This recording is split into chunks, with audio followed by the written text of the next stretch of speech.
Hello and welcome everybody. It's another live stream and I cannot believe how quickly these come around. And yet again, I haven't done any modelling. Oh, I'm so bad. I have actually 3D printed some stuff and put it together ready to do a diorama. But yeah, still haven't done it because I need to clean out the filters on my airbrush boots. Excuses aside, I thought we'd talk about something else instead then, like 3D print design. So first up, welcome to everybody who said hi in chat already. Tamsin had just said she liked the long countdown. It meant she had time to go to make a fresh coffee and go to the loo. The loo, for those who live overseas to the UK, is the restroom, toilet. She's going to powder her nose, all those other things. Hi Atlantic Adventures and Nick Hansen, hello. Ravenson says, it was a very sad week. The daughter from my neighbour died on Monday this week. She was just 21. That's awful. That's so young. Oh, I'm sorry about that. Well, let's hope we can cheer you up a bit then. Probably can't do anything about that. But anyway, let's try. I have a confession to make. So I've been printing matte filament, and actually this isn't the matte filament that was causing the problems, but I've been printing matte filament. And two of my Neptunes particularly didn't like it. And I replaced the extruder gears on one that had worn completely smooth. And it was a new one, I only bought it this year. I've changed the nozzles 2 or 3 times, and the other one didn't look like there was any problems with the extruders, and it's a pain to take them apart, but you can check them, and they still weren't printing well. I don't know what it was. There's something else in between which I couldn't seem to get apart, and I just had enough. So I bought a Bamboo Labs P1S, and it was a Thursday night impulse buy, and it was here by Saturday. So it's currently running I don't know, bits for it. This is it, you buy a printer and then you end up printing loads of bits for it. So the colours that I want in Bamboo Labs Matte PLA are in a refill only at the moment, and you can print a filament that clips around them, so you can just pop it into your AMS because it has an automatic material system, automated material system, which means I can have 4 colours in at once. I think I could even have 8 because there's actually 2 holes to plug things in if I wanted, but I only need 4. So that was a very, very impulse buy. But I've got rid of 2 printers now, so there's a lot more space in my printer room, which was getting quite full. And I've got a faster one. So, and it's lovely. It's just, wow. It just prints. I mean, it's quality. We'll talk about it in a minute. So I saw Digger had crept into chat. So hi Digger, and that reminds me, I need to thank my moderators, Digger, Timber and Norm. Now most of you are very well behaved, but there's an odd adult chatbot that gets in that needs to be stopped. So they do that for us. And hi to Jaw21 who's also crept in. Atlantic Adventures, I just bought the Anchor Make M5. I was well against buying it when I was Bamboo fanboy, but I'm well impressed with the M5. Sorry. I know someone who had an Anchor Make and it didn't print that well, and he was on his second one, so I've nothing against them. That's my only experience of them, was someone else having problems. But I think that's one of the problems. You always hear about the issues but not about things that went well. Stefan says congrats. Oh, hi Stefan. He also bought a P1S last week. They're on sale at the moment, so the AMS and the combo was the same price for the P1S as the P1P really. So P1S I think is a good version. It's got an enclosure, so I've actually got the door open and I've printed, because you do, some vent gaps at the top so that I can leave it open. Because with PLA, if you allow the enclosure to get too hot, 2 things happen. One, you melt your printer. I did that with my first printer. I actually melted PCB connectors on above the extruder because it got too hot and it got above 40 within a few minutes almost, because the bed's heated. And so you need to leave the door open if you're doing PLA. But it will be great in the winter when it gets colder in there. It will be able to keep it at a better temperature perhaps. Not that it's been a problem because the whole room's quite small, but it can get a little cold overnight. Timber's a bot stomper. He's going to get rid of those, definitely. Right, Atlantic, same with me. I had heard people having issues with the M5, but I bit the bullet and bought it for $404 Canadian to the door, and it's amazing. I'm really pleased it's gone well for you. The guy Christoph, who will appear on here sometimes as Crix, he had it and it just was missing bits. And that's exactly what my Neptunes are doing now. And I'm just past the desire to spend days and months on a £200. So that brings me to something. I have two not working very well, and I've actually taken the extruders apart and put them back together and haven't re-leveled or anything, printers at the moment. If anybody wants a Neptune 3 Pro, they're fairly new. They're all under 2 years, probably under a year actually. I don't know which is which. If anybody wants one, let me know, and you can come and pick one up for free, with no guarantees that anything's going to work. But there we go. I've still got my Neptune 3 Plus. It's not as big as the Max that Atlantic says he's got, where he's got two of them. And it's really, really, it's actually been a better printer than the Pros, but they've all been great printers up until I put Overture matte filament through them. I am never touching Overture matte filament. And it's funny because Space Grey, which is a normal PLA they have, not even a PLA Plus, it's what I exclusively run for most of my sci-fi stuff. But I wanted to go matte because this is matte finish, and I left this here so I could show it you.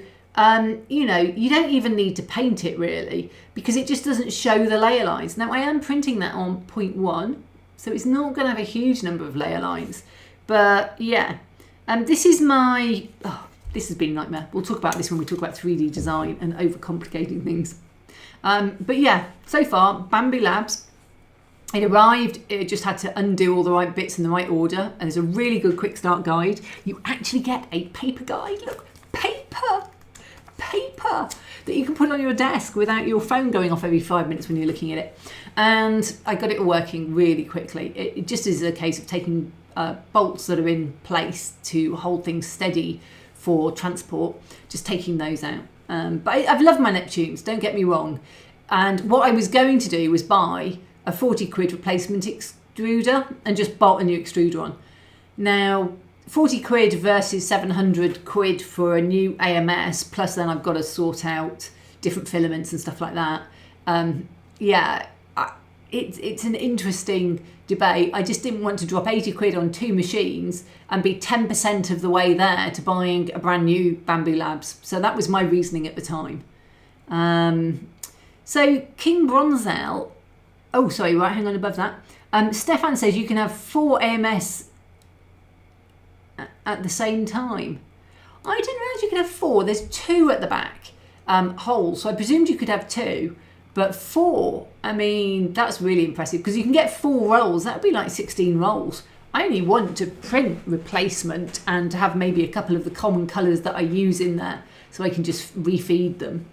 Anyway, King Bronzel, hello Kathy, what printers do you have and have you designed a maker's coin? So I don't really know what a maker's coin is. If you could pop that in chat, is it a thing? We don't really do coins. I notice on TV, sometimes in American TV series with the military, they have like coins they give each other when they're drinking or something. I got very confused whenever I see it, 'cause, well, you know, I'm not in the military, you know, and we don't really do coins like that. So anyway, if you could let me know, because I always wonder. So Atlantic had the 2 of them. Right, okay. Okay, so you went to something else instead, the Anchor Make. Got one free because it was taking forever to get to me. They sent another, then 2 showed up and I got to keep 2. I got my Plus for free from Elegoo and it's been beautiful. I'm actually not selling these because they're not running very well, so I feel a bit bad about selling them, but yeah. Atlantic says, Neptune 4 Plus, I had tuning problems, but it was really new when I had it. So my only problem with the Neptunes, the only problem I have with them, really, they print beautifully, is A, they didn't like the matte filament, but B, they go out of level really quickly. I think when you pull the bed up, it just pulls too much off their wheels, and it's not a solid bed compared to the others. It's got a lot more rock in it. It's just balanced on the wheels. And as a result, when you pull it up, you change the leveling almost every time you take a really big print off. And I would find it would go out of level and I'd end up re-leveling quite a bit. Live Adjust Z is your friend for that, but yeah. And then John Hayes, hello from Windsor, Ontario, Canada. Nice to have you here. And then King Bronzel, I'm designing my own maker's coin. It's basically a way to test out if your settings are right without using a lot. You can also trade them with us for networking, kinda. Okay, I just print a flow rate cube in the past to see whether everything was printing well. It's quite a thin wall, so it's useful for seeing, and I could tell that they were skipping lines in it. A lot of my recent prints of flow rates, including a statue I did actually, there was nothing to them. It was actually almost like a wicker basket with weaving. So yeah.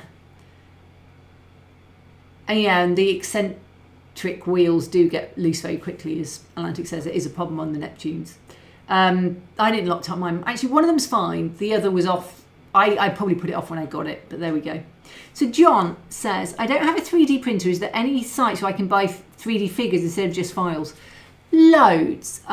You can, normally if you have a designer you like, they will often have a linked person. Hendo J, I actually have to remember what his trading name is, does terrain, and prints my designs, and he pays for a license. So there's loads of people out there. It's a really big question. It depends which country you're in. So you're in Canada, I would recommend Model U over here, because they scan the figures and they look really good, and you can buy them in almost every scale. So there's just so many sites. Model U in the UK does do some of, I think, the best figures because they're scanned, but it depends what you want them for. That's for railways. If you want them for tabletop games, it's a whole different ball game. So there we go. So anyway, Norma said mini printer in Canada. You see, that's what you need, a local recommendation. And Stefan, I'm already print at DSB Lute E in 1:24. Oh, nice. John Hayes, Scale 3D or Model U or search on eBay, says Timber. They're Scale 3D, I don't know that well, but Model U are definitely top of the list. And then mini prints. It's a second vote for mini prints. So a lot of people are recommending mini prints to you. So there we go. But there's just so many. It depends whether you want them for railways or tabletop games, because two very different markets and two very different styles of figures. So there we are. Good luck trying to find something that suits your need, because I tend to find a creator and then stick with them, and tend to stick to their designs. So I've got 2 or 3 creators I like going back to. So John says, I like movie scenes, love your Empire Strikes Back scene. Is that the one that's there? Just there? Ooh. I can never point on this camera. Right, it's there. There we go. That one. Yeah. I need to turn it round so it's there. That's really one of my favourite. So, apart from buying a new printer, I am going to talk about design. How do you go from, I have an idea, to, this is a part of a wall that will be, I'm also going to do it in 60% size because it's quite big and chunky. It'll be for a temple. So it's for like a ruined temple, Kickstarter. And that was supposed to be one simple thing. This was supposed to be like 2 or 3 hours to design. And then nothing worked on it. Everything went wrong. It went slower and slower, and my machine kept sort of slowing to a halt. Blender couldn't cope. It wasn't great. It was really, really sucky. It was awful. I struggled. A week later, I hit on the right technique for getting it all to work, but it wasn't what I thought it would be. So sometimes, 3D print design can be difficult. So I'm going to talk you, hopefully, through some of the minefields. So, where do you start? Let's talk about that. And I'm going to jump into Blender in a little bit, which is my design program. But first, I really have to say, what are you designing is the first question you need to ask yourself. Because some programs are better for some things than others. So, I make terrain. This is probably one of the more organic type of things, stonework. I do figures, and I do spaceships. I have done railways and stuff in the past. So, and I do complete diorama scenes. So I've done so many things that are 3D printed. And for a lot of them, I've used other people's designs and maybe cut them up, sliced them.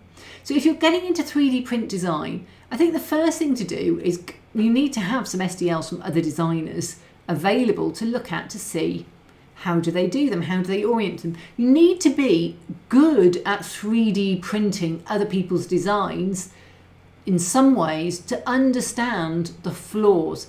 If you've never printed a badly supported mini, or you've never printed something for FDM that you think is going to be really good and then discover it needs supports, or that it bridges badly, or it has overhangs, and if you don't understand what all that means, it's like another language, probably like me talking at the beginning of this about some of the things I've had problems with. You know, if you don't speak the 3D print language, it's hard to design for it. So the first thing you need to do is actually get the printer, decide whether you want something that prints in FDM. I don't have any, all my resin prints are upstairs. Something that prints in FDM like this, or something that prints in resin. Now you could do this in resin, it would fit on all my printers. Probably actually would fit on all my printers, even the smaller ones, because I deliberately keep these small. But it would cost a fortune, so I never recommend doing things like this in resin, and I'm not actually going to support these. So you have to make some decisions up front about what it is you want to do.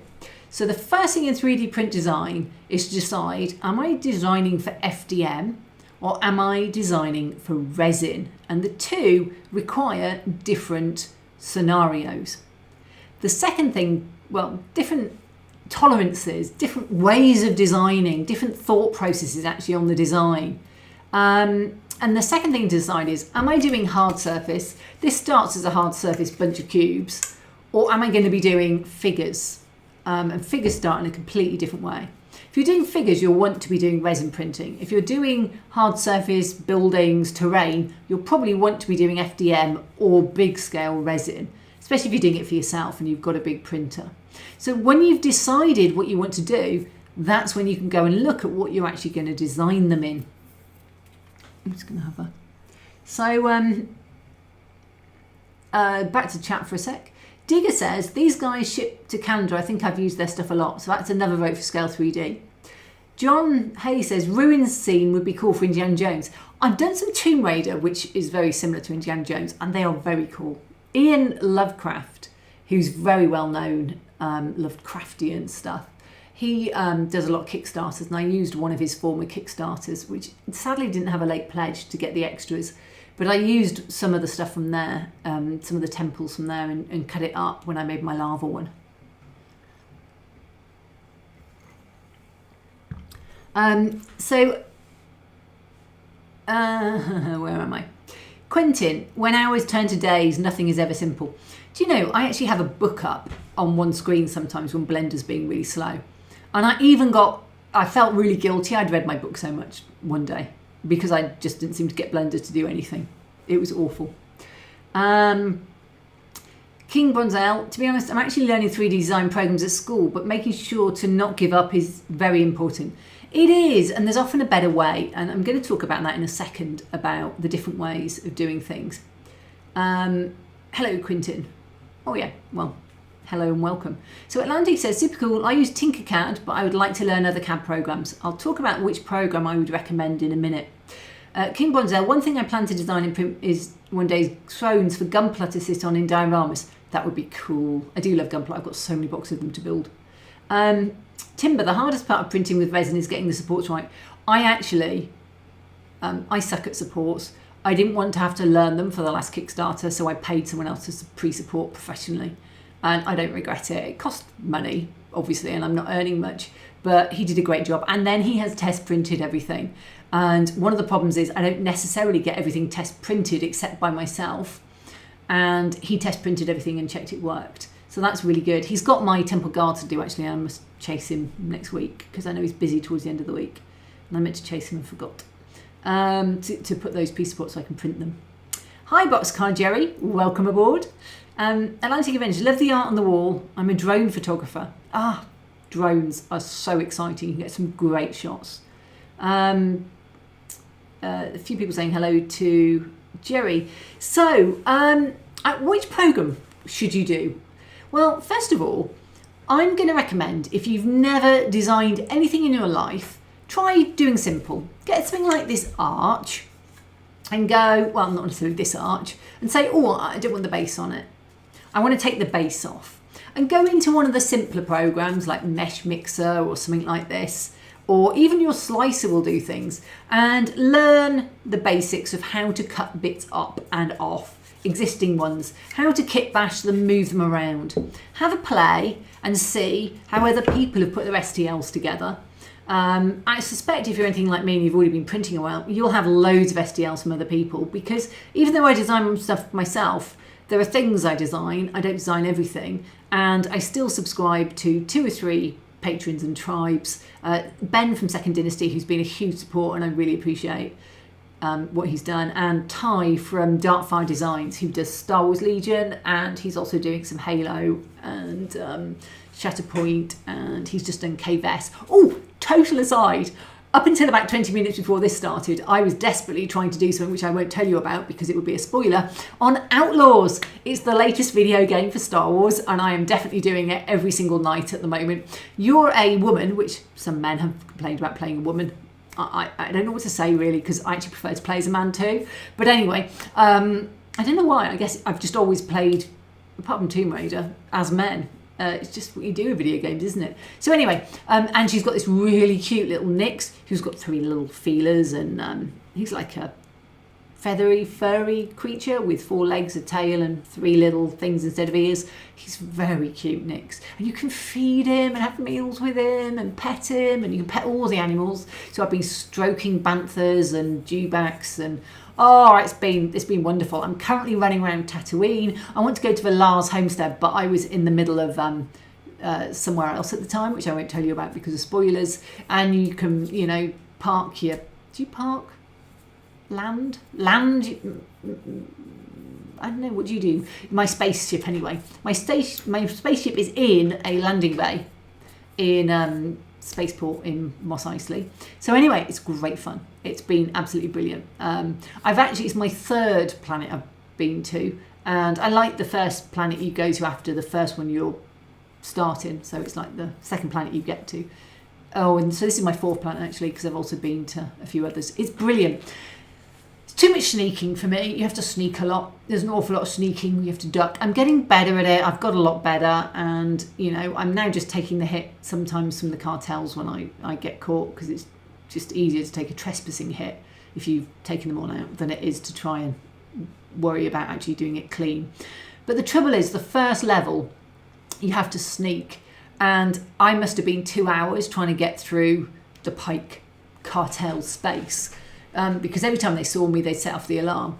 And in the end, I resort in the sneaking areas to using the walkthroughs quite a bit on the main plot, just because you don't know whether you're going up or down. There's guards, they've got guard sequences, you need to shuffle through them. And I don't mind doing that if you can save it. But you can't save these, it's checkpointed, and the save is greyed out. So you can't save, and sometimes it's like 20 minutes back, the save. So you have to go through. Thankfully, the last fight I've been doing, which is a big boss fight, it has had a lot of checkpoints. And when you go through a checkpoint, it saves. Generally, someone talks to you, it saves. But if you're just getting up the side and you've killed 20 people to get into somewhere, and then you fluff at the last moment, then you have to go back to the beginning and do it again. It took me a night just to get through the cartel space.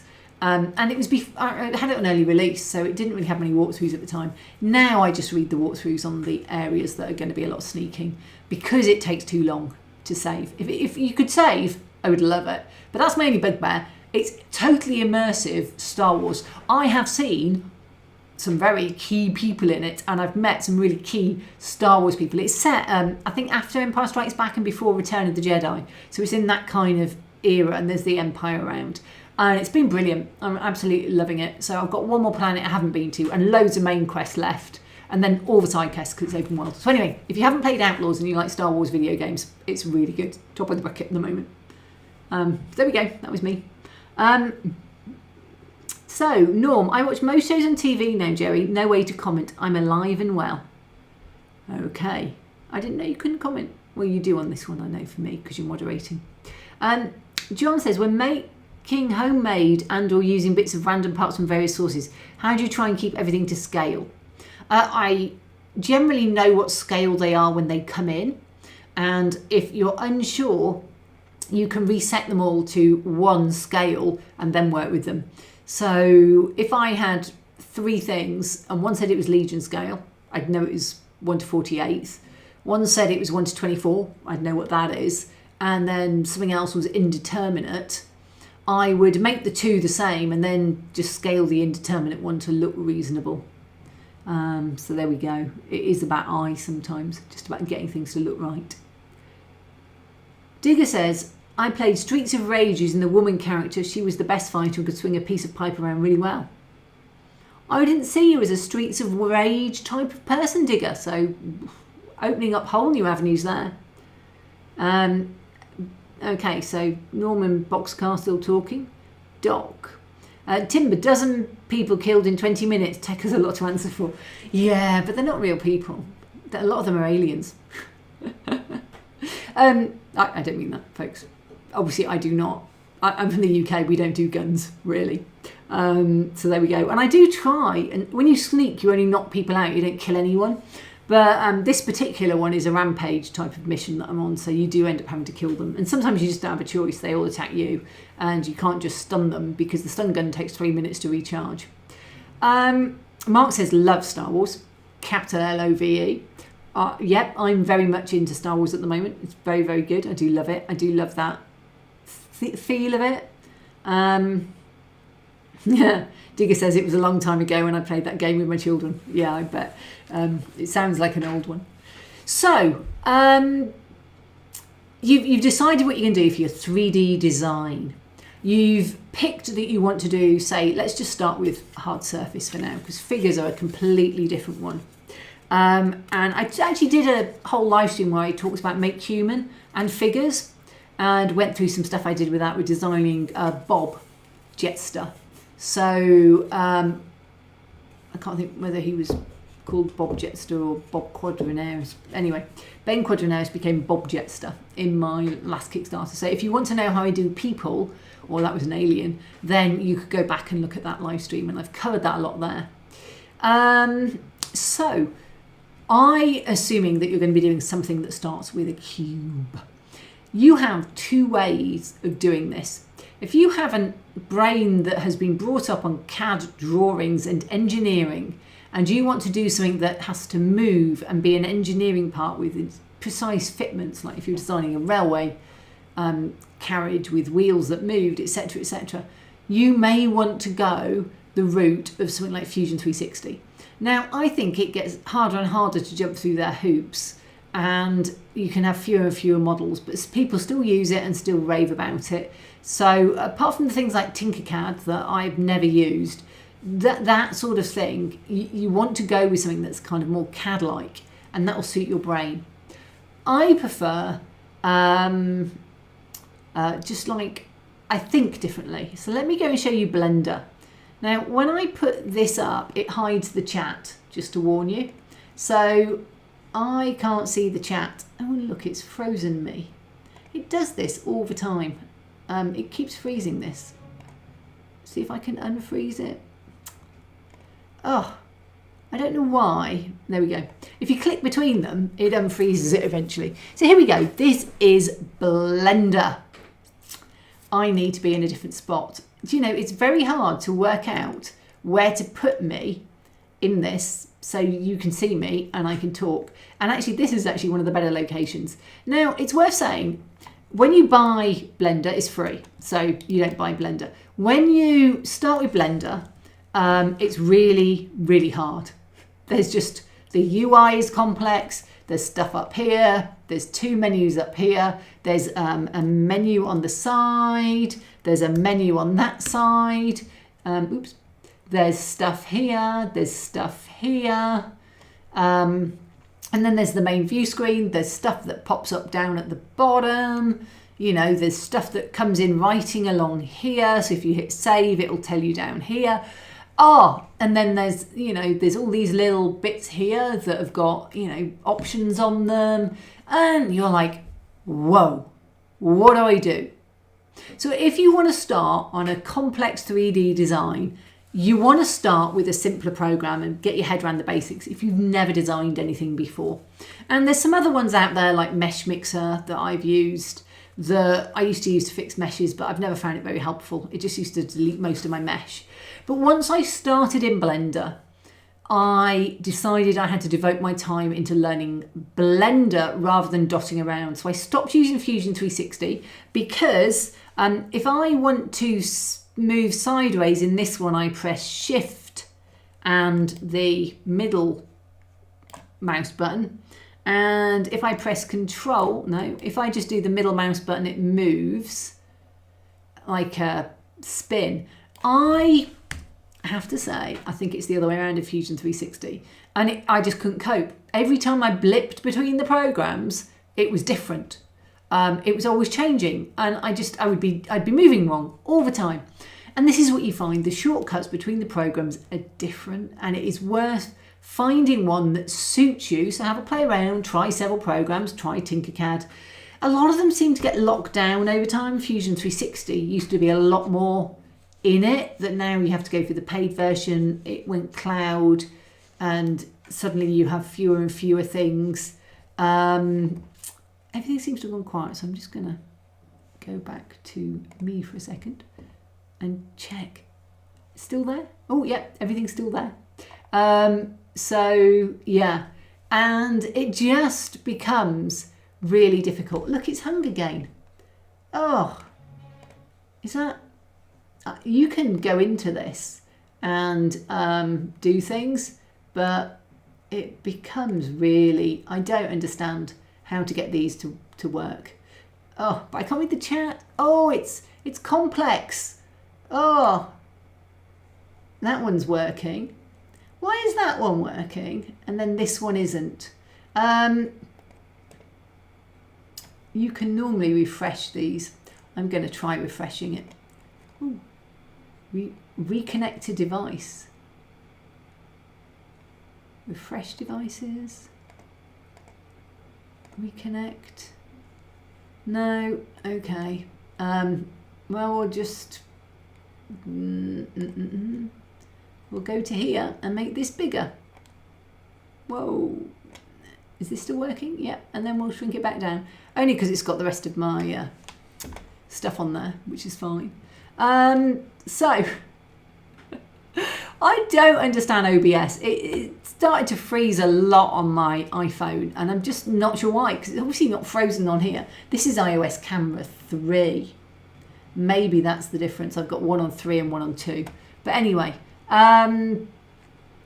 so Timber says, I have killed thousands of avatars and demolished whole cities in games. Lol.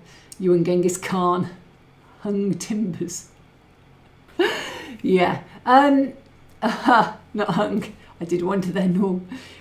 So Portland 182 saying Tinkercad is very easy. Blender's UI is horrible. I would totally go with that. I just think you really cannot explain how poor Blender is until you actually have to use it.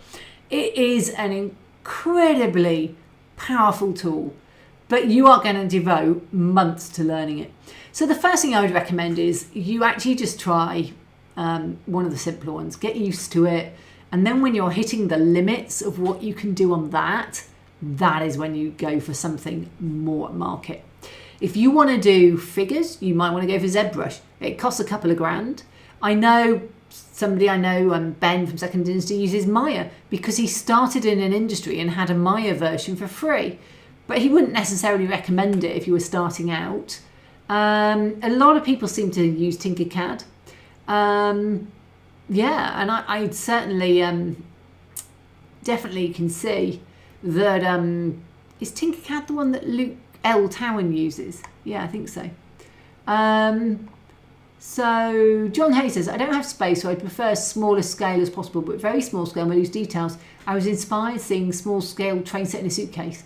That is a challenge engineering wise, but very, very keen. That's about Z scale or T scale or something. I might have missed a T off there. So Tim says, I'm a CAD-like designer. Most of my work is more engineering than artistic in style. So he works with FreeCAD, which is free and has lots of tools. So there we go. FreeCAD, another recommendation. Tim says, Blunder and I are not friends. I think they've renamed Blender as Blunder. Graphiste, hello, hi, welcome. So Portland 182. Me too. I've tried the UI is nasty and too many keyboard shortcuts. So actually, I love the shortcuts in Blender because I use it all day, every day now. So for me, those shortcuts, much like when I'm in Excel, I use all the shortcuts for Excel that people don't even know exist because I've been using it since I was knee-high to a grasshopper. Like since it first really came out into business. I started on Lotus 123 and then went to Excel. So, you know, when you've known something as long as that, I started on Blender 2.8 and I'm on 4.2 now. So I've come a long way with it. Tamsin, Tinkercad has been fine for the kind of things I design, but I wish there were a better selection of fonts. I can use any font on mine, but there we go. John Hayes, I'm not a tech knowable. Is there a makerspace online? I'm sure we'll learn from your videos going forward. I'm not sure what you mean by makerspace online. There are loads of YouTube videos if you want to learn, but there's loads of makers communities. I mean, I'm often discords of people, but you tend to gravitate towards what it is you're trying to do. So there are a lot of Facebook groups, stuff like that. I'm not a great fan of Facebook groups. You can never find anything when you want to. Timber says Tinkercad is great for the beginner. If you get on with working in CAD, then move on to another software. So John says, I have dyslexia, so I learn hands-on and or visually, text not so much. Do you know, it's funny, I often just would wish that people would stop doing videos and I could just have it in text. I don't want to have to watch a video, I just want somebody to tell me what the shortcut is without watching a 3-minute intro and a 2-minute plea for their sponsors. So actually, you have to find what suits you. There's loads of YouTube videos out there. Monsville, Monique, welcome to Brisbane. John 21, I did the donut course back in April 23, wouldn't have a clue now. So what John 21 is talking about is the most famous way to learn Blender is the donut course he's called Blender Guru, Andrew Price, and he basically does Blender, donut and a cup of tea. You render the scene and it's really useful. So it's a good way to learn to use it. Most people that I know that do Blender use blenderbros.com, Blender Brothers. They've changed the way they do it, so they've got a hard surface academy now. I don't really understand how you get into their videos anymore, but everybody I knew at one point did their videos. They have a lot of free stuff on YouTube as well. Blender Bros, and it's Ponterieu or Josh Gambrell are the two, but blenderbros.com, Blender Brothers that is. They do really good courses. They're very different in styles, in the way they model and the way they talk. One View is more kind of blunt. Josh is more of a talker. So you can, a salesman. So you can pick one that suits you. So they're really, really great ways to get into Blender. But there's, I think, a lack of good Blender tutorial content other than them. Timber says, Blender is very much an uphill learning curve, hence I've not bothered. Once you learn it, it's brilliant. So Tinkercad is online only. I'm not a fan of online only, partly because I often like to design. I used to design quite a lot without being online, if that makes sense. FreeCAD, Tim says, allows you to choose between navigation styles, e.g. Blender, Tinkercad, Maya, Jester. It doesn't change all the shortcuts, but it does give you controls of basics of navigation. Oh, that's good. You can change everything in Blender. I just haven't. Jaw21 says the donut guy did a shining elevator scene. It was gobsmacking. I watched him do a subway scene in about 2 minutes and it was brilliant. Lee, Lotus 123, that's a blast from the past. Yeah, it is past now. Monique, I'm like that with AutoCAD, starting in 1990, so know the old commands. That's just it. You get used to something if you use it. So, you know, the best CAD program for you is the one you're going to use. If you find it too complex and you won't use it, you're not going to use it. And you do need, for design, to use it. So Portland, you can import any font into Tinkercad, import as an image with a transparent background and then extrude it. And Timber agrees with Monique. So is there a dummy course for any of these options?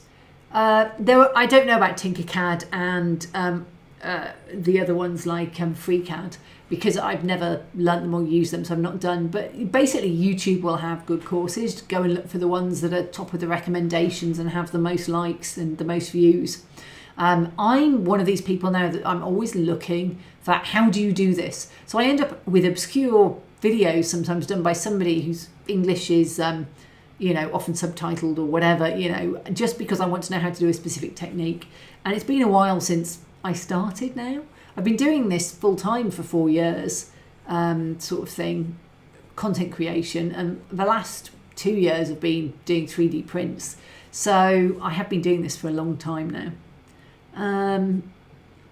So Mark says, I started design on drawing boards in 1989, moved on to Solid Edge, and the last 12 years moved to SolidWorks. That's the day job anyway.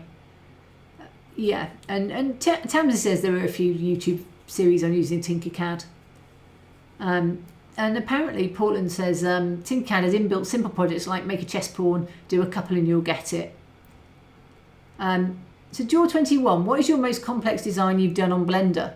I find the figures probably the most complex because you've got folds, creases, but you know, Mall Scimitar maybe, it's a spaceship this big, just loads and loads of stuff like that.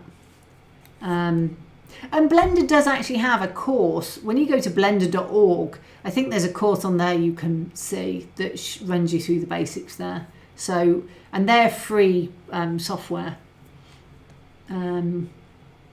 Some platforms have free entry levels and a paid version, so how do you know which one to pick? I don't know, John. I've used a free software, Blender, but the free entry levels are there for you to decide whether you like them. And if you don't like the style of it, you don't find it particularly what you want to do, then you try a different one, so it avoids you having to pay for something. Timbers just twigged, though, that he's been doing CAD for 35 years. Holy moly, Timbers, says Nor. So let's just go back to Blender, which involves me shrinking down here. Whee, ooh, whoops. Right, I probably need to go to Blender first before I do that. Here we go, here's Blender, and we'll put a little me on there. A moving me. There we go. Oh, we can even put me over there. There we go. So this is Blender, and I'm going to run you through the basics of how Blender differs to CAD. Never mind the UI. All of these you will use only for specific instances, so you don't need to worry about that.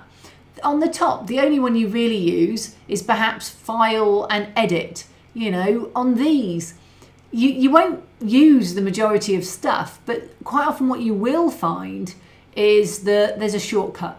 So if I want to apply something, Command A, because I'm on a Mac, that's the command.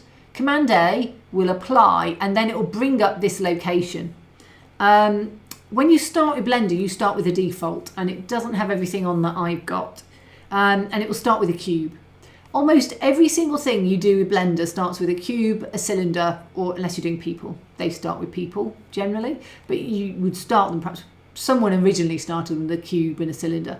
So if I add a cube, I can type Shift A, because I know that's the,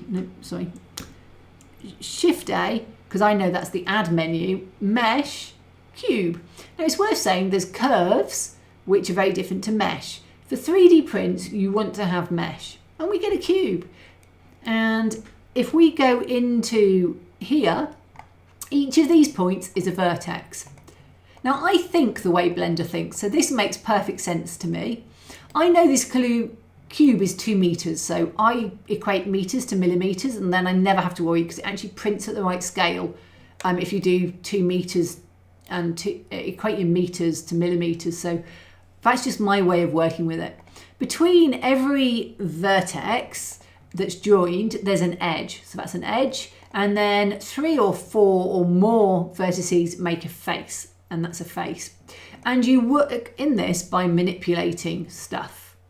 And that is how it works. Literally, you take something like this, you can, add bevels. If you hit the right shortcut, you can add bevels. Not like that. You can add bevels. You can add chamfers. You can add fillets. You can do all sorts of things.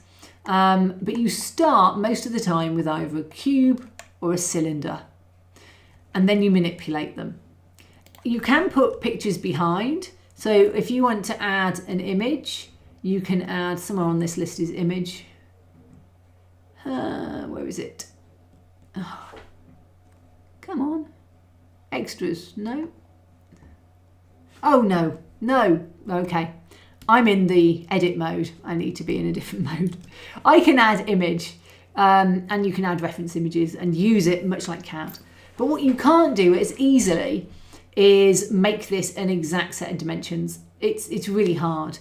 I have learned ages now to work out how to do all these dimensions.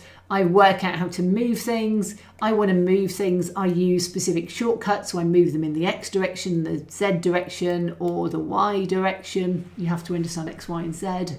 This little lot here. You know, there's an awful lot of moving. You have to understand when you apply scale, when you don't apply scale. So things like this become very, very complex very quickly. And you need to understand in all of them, whatever program you start with, how are you going to get from this square to what it is you actually want to make? Because I'm betting you don't want to make a square with rounded edges. And that's one of the most important things about 3D design. Woohoo, let's make myself big. I'll get this sorted for next week. It was working earlier, that's why I wasn't that fussed. So that's just so I can see chat, sorry. Where's my... There we go. Nope. Oh, technology. So one of the things that you need to do is work out exactly how you are going to make something and start simple. Start simple. One of the first things I designed in Fusion 360 was an oil drum. Now, interestingly, in Fusion 360, I drew a plan of like half an oil drum sliced through vertically, and then I extruded it in a circle round and created an oil drum. If I was doing that in Blender, I would start with a simple cylinder, I'd add some loops of edges, and then I would pull out the ones that I want to be bigger and then smooth them with bevels or put on a smoothing modifier, a subdivision surface modifier to be really complex. So there's different ways you do things depending on the program you're in, and that is where you need to learn which one is the way you think. I would rather start with a cylinder and bump it in and out to make an oil drum than do half of it and then extrude it. It's not the way I think. Now, partly that's because I spend a lot of time in Blender, so I think the Blender way now. But you need to work out how you think. And if you don't know which you do, try out a couple of different types of programs and just work out which one fits you.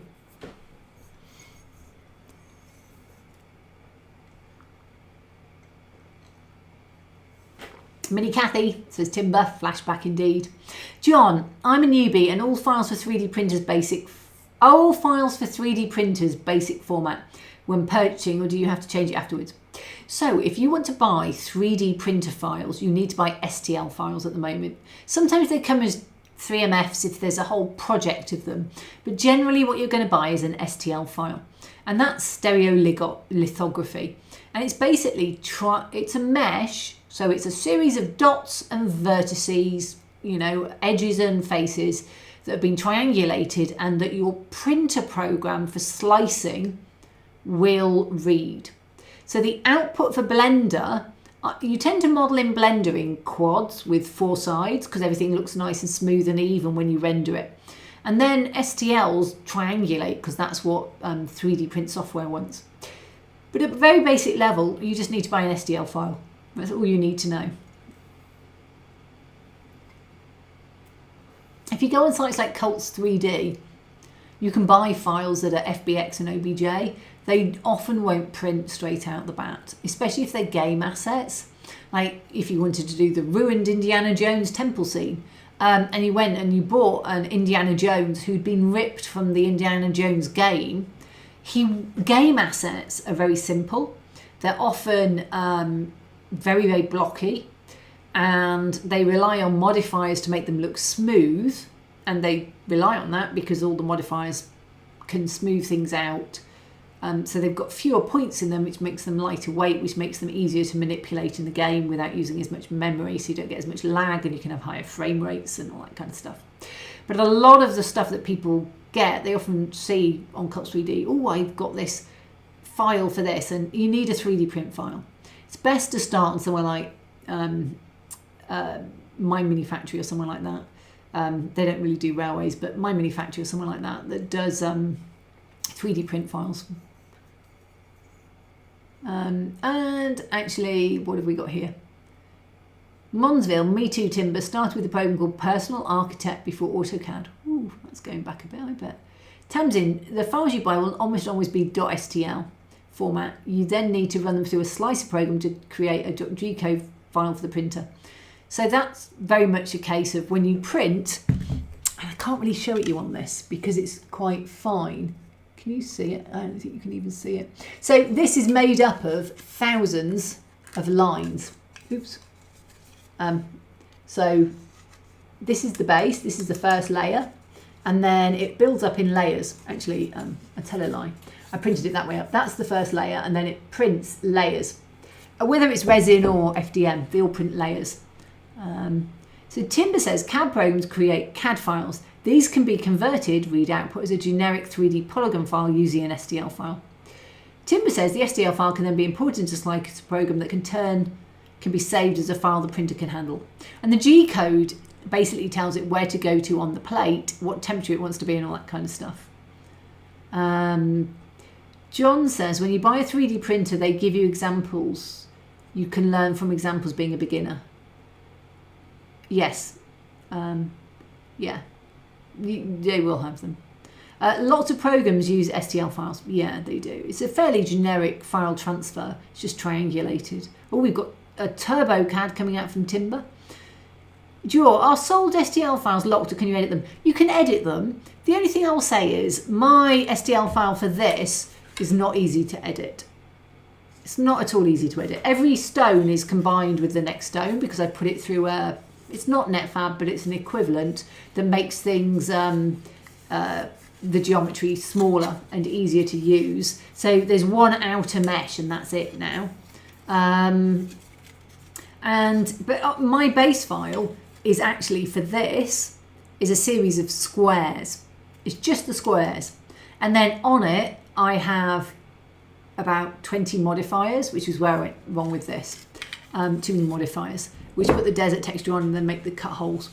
So if I wanted to edit it, I would go back to my Blender program, but you can definitely, I've edited STL files. Recently, I've been doing a Revenge of the Sith one where Obi-Wan is grabbing the Electrostraff from Grievous. Grievous on the wheelbike, Obi-Wan's on a Boga the Varactyl. And it's near the end where he's just about to kill Grievous. No spoilers, it's been out for like 20 years next year. And he was holding a lightsaber, the model that I got from Hokusa. Beautiful model, really great models.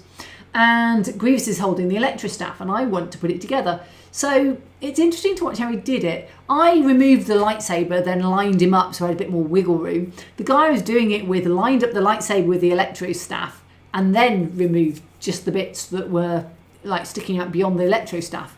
But yeah, we basically went in and moved the STL around. And Blender has a thing called proportional editing, so it will move surrounding vertices so you don't get a sharp. The trouble is they've been stripped down in size quite often to make them less manageable. So if I export this out without decimating it, it would be 100 meg. That's way too big. So it's decimated down to about 8, which means all those spare information has come out. So you can, but you'll often end up with, they're hard to move things. They're easy to slice and rearrange. They're hard to resculpt. So Tim says, STL files aren't locked. They can be edited with a mesh editor, but the format isn't really designed to make editing easy. You just summed up what I spent 20 minutes saying. Monsville says, game assets rely on LOD that changes the closer you get to the assets. LOD. Okay, LOD. I'm not coming to me what that means. But yeah. Jewel21, just asking is what's to stop people reselling them? Nothing. Piracy is a huge problem in the STL market. People resell them all the time, and if you get any top designer, you'll find their stuff for sale on Etsy at lockdown prices. If you really value creators, buy from the creator. but make sure, and some of these guys who resell them on, they've still got the logos of the original creator on them.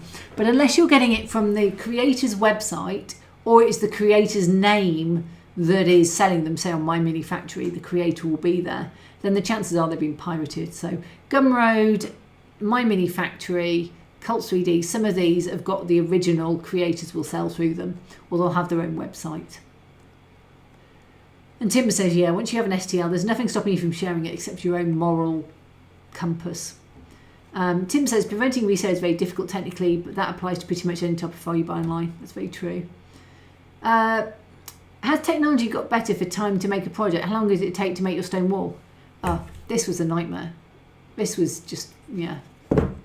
Let's not talk about the stone wall. It depends what you're making and what program you're making it in. Level of detail. Yes, sorry. Yes, that makes so much difference. Yeah. What you find is the main character, that are the assets you're normally ripping for dioramas, for the figure, are normally got the most detail. And you think it's there, but actually there's a high sculpt with loads and loads and loads of polys. That's like shapes, faces in it. But you don't get that in the game. They use that. They made it. They put the weathering on, if it's a building, or they put all the patterning on. They put the shadowing on almost, and then the creasing. Then they bake that onto a very low poly model. So it's like a picture stuck onto a big stiff thing that really doesn't have a lot of polys in it at all. So it's a very simple model. Though obviously the newer games have got a lot more in them. So if you look at an old game, you'll see they're a lot blockier. You look at a new game, they're a lot smoother and they've just got more in them. But they're basically a picture of a high quality model stuck onto a low quality model of the same thing. Stefan, what filament is your go-to?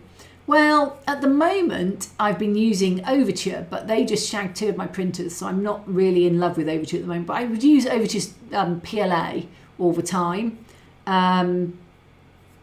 So yeah, it's been good. Esun was all right, but I had a few tangled rolls. I'm actually just buying bamboo at the moment because I've just bought a bamboo lab, so I'm going to test what that's like. It might be my new go-to because it will go in the AMS without extra loops, because it won't feed my Overtures because they're cardboard rolls, and it just won't feed them. I've tried. But yeah, it depends what printer you've got. Generally, I've always had Overture or Esun. But other people, just go for what's cheapest. I've heard great things about Polymaker, which makes Polyterra. There's a lot of ones out there that people use that just seem to work well. As a creator who sells prints commercially, I never let STLs into the wild. To be fair, I sell STLs, so all mine are out in the wild. And if someone wants to steal off you, they're going to steal off you. That's just the way. But you actually sell prints, so you're in a completely different boat. So what I wanted to do was just talk a little bit about, once you've learnt the basics. Right, I've got to shrink to a mini again.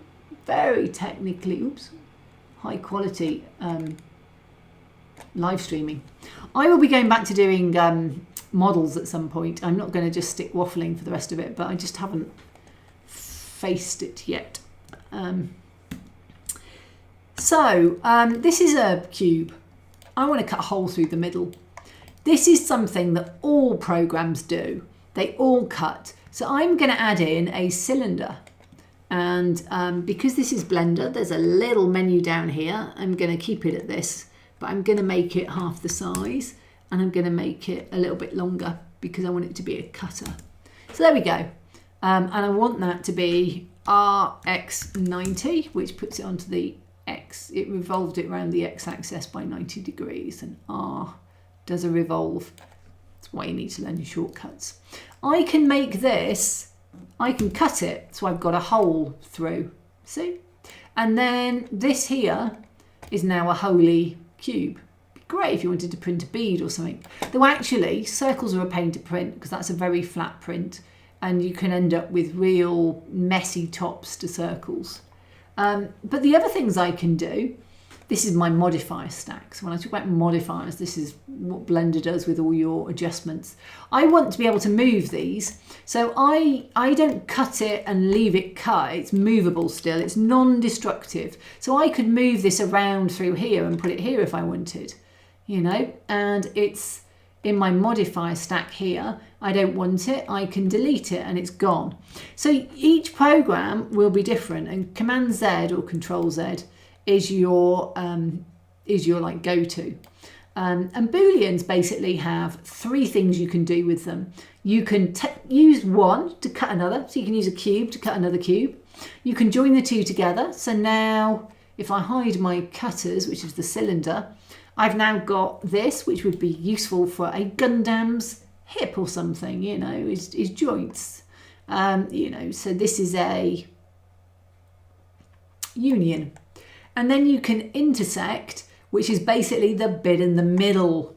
I use this a lot when I'm trying to slice, say, my wall into three pieces. I have three cubes, three identical walls, and then intersect with the three cubes to get three different wall sections, for example.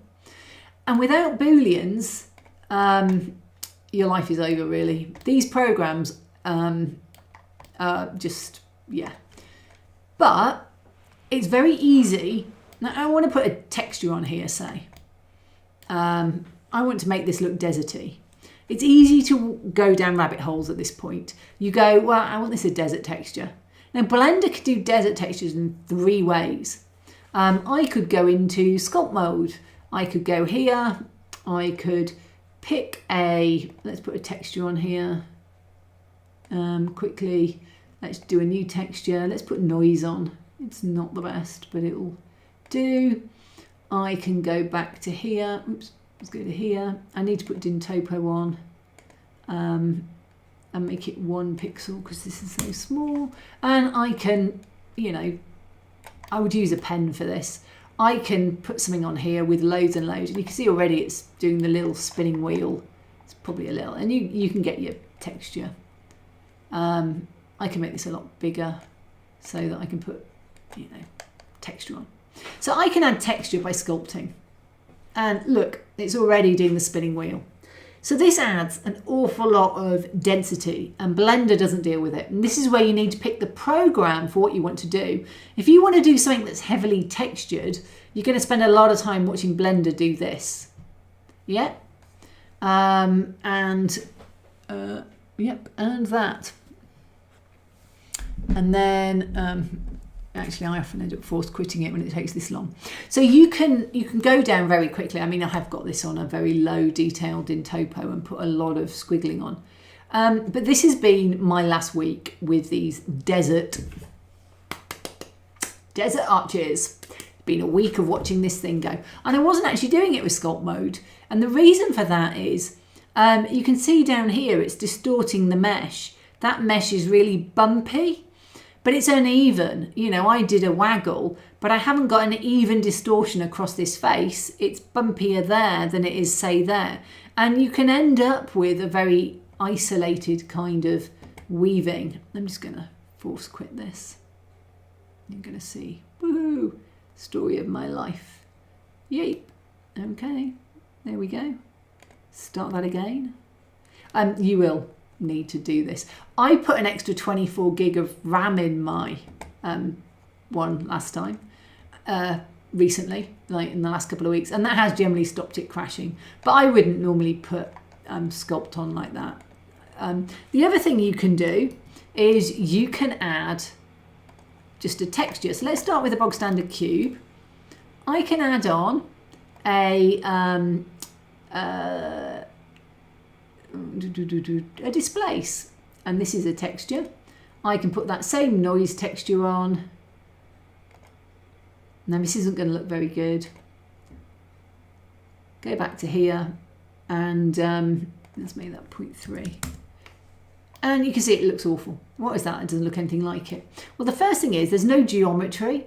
So this is a very simple box. If you wanted that to actually do anything, you need to subdivide it. I don't know, let's just put 50 on there for now. So you actually have something for it to work with. And this is where it starts getting really dangerous because you end up with an awful lot of here we go, we've got a little bit of a texture, but it's squarey. I can probably do this again. I can add more in by doing a subdivision surface. I like doing it after the distort actually, because you can end up with a nice, it doesn't really affect the edges too much and you can get a nice bumpy surface. So what this has done, a subdivision, it adds another subdivision in. So you end up with twice as much mesh. And this is where it starts to fall over. This is a very small space, but if I now go and add my cylinder, because I do need that hole, we made this 0.5, we made this 5, and then we did X90, and then I cut that. You can see that very quickly in here, at the moment I've only got 3, I can end up with a huge modifier stack of things. And every time you go into Blender, it has to recalculate all that. And all I did this week was blow it out by putting too much of everything in and not being able to cope. So you need to decide what it is you want to do. Oh, and I said there's 3 methods. You can also use geometry nodes, which is something I've only just got into to try and just get this stuff to work. I am not going to go any more into Blender because I think that probably was enough for you all to go, woo, that's hard. And that's actually the thing. You can start really simple. I want to do a cube. And then within 5 minutes, you can blow Blender out by just adding in so much. It becomes really, really a factor of what you want. So if you're going to do very simple models, and a lot of my sci-fi buildings are very, very simple blocky models really. There's not a lot of texture to them. The second I want to do desert texture, I know my Kickstarter is going to take me twice as long. What I ended up doing, for those of you who ever go down this route with this, is actually I had it all in one wall, and I applied the desert texture, and then I did the cutters for all of these. So at this point I had a stack of modifiers, and the wall would disappear a bit if it didn't like some bits, and I had to go and do self-intersection, which is a choice on the modifier stack, and it would slow it down even more. And then it would whir, and it would whir, and it would whir, and it would whir, and it was 200 meg, which isn't a big file, but it had to calculate all those modifiers every time. What I eventually did was I split it down into the individual stones and only applied on each one the modifiers that were actually needed. So they all got the 4 for the texture, which is and they've all got quite a few subdivisions in the base mesh. But there was a displace to give texture. I've got a stone texture one I use a lot. Then there was a subdivision to smooth it a bit and add a bit more geometry. And then there was a bumpy one to give the more coarse stone texture.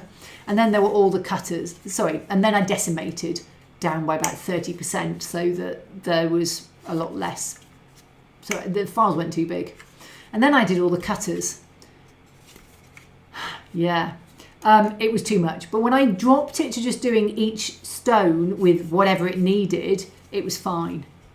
Because it didn't have as much to calculate. So there we go. That is how easy it is to go down a hole on something like Blender. So you need to work out what it is you want to create, and then I would start looking at YouTube videos on how someone did something very similar. You want to do a building, go look at a YouTube build on how somebody did it in your program, in what you're doing. And everybody will have a different route. It will be different in every program. But the building blocks of almost every single item you produce in Blender, you start with a cube and then you do what you want. So Timber says, computer designs are no quicker than scratch building. In fact, take a little longer, but we can print a second object quickly or rescale. Try doing a second scratch. And actually for me, Timber, because I then sell my STLs, I actually have a product. Whereas as a designer, I can produce STLs that can sell for years to come.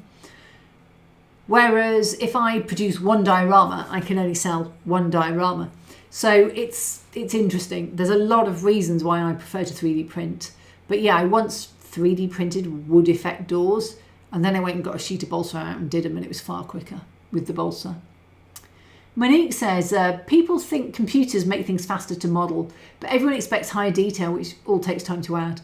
It's true. I'm actually not a fan of huge detail on buildings necessarily. I mean, I like some detail, but I'm running around Tatooine at the moment. There's a texture, yeah, but then there's like vents and the stuff, and there's quite a lot of vents, and there's a lot of clutter.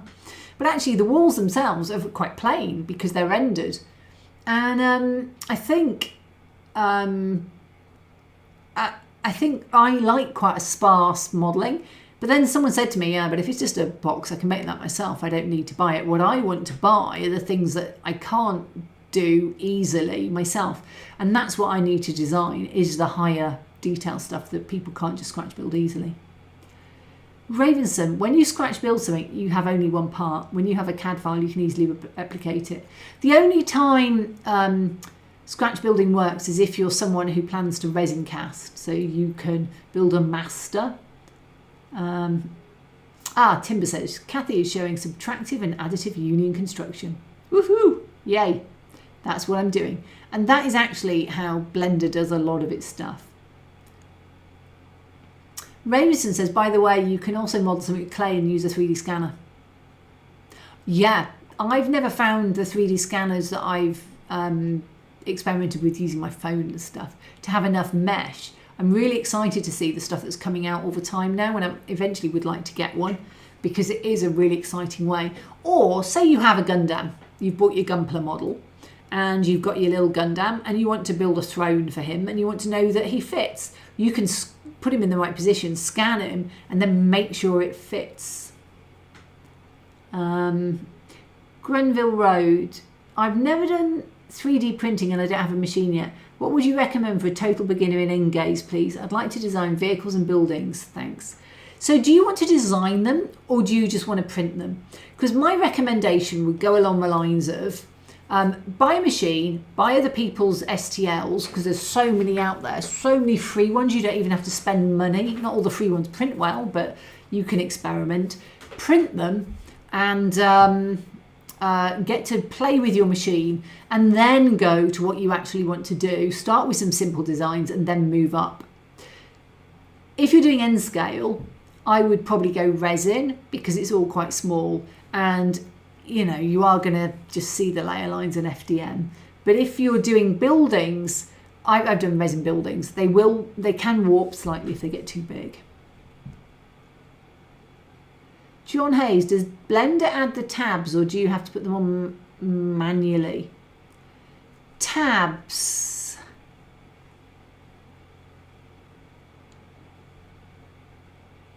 I'm not following you, John. Could you put that question again? So Timber, the more detailed texture you put on, the more powerful the PC needs to be to handle the file size. Tell me about it. And the ironic thing is you normally end up decimating them down. All of my ones I try and put through the online checker and I have to do them below 50 meg to get on there. And 50 meg should be a reasonable size file. And what I end up doing for the arch is it's actually split into 3 pieces, which are each about 25 meg. One's about 7 and 2 are 25. And then when it comes together, because it's taken out all of the geometry that isn't needed, it actually ends up a lot less.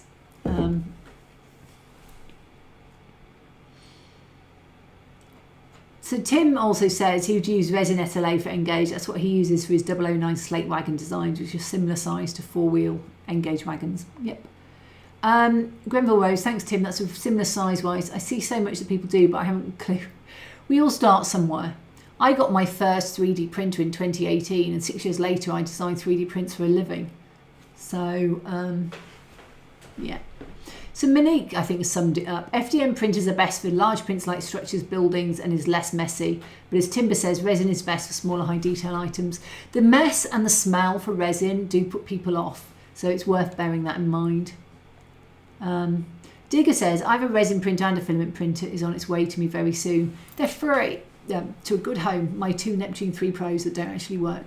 But, you know, if you want to tinker, just throw it out there again. I use both a lot.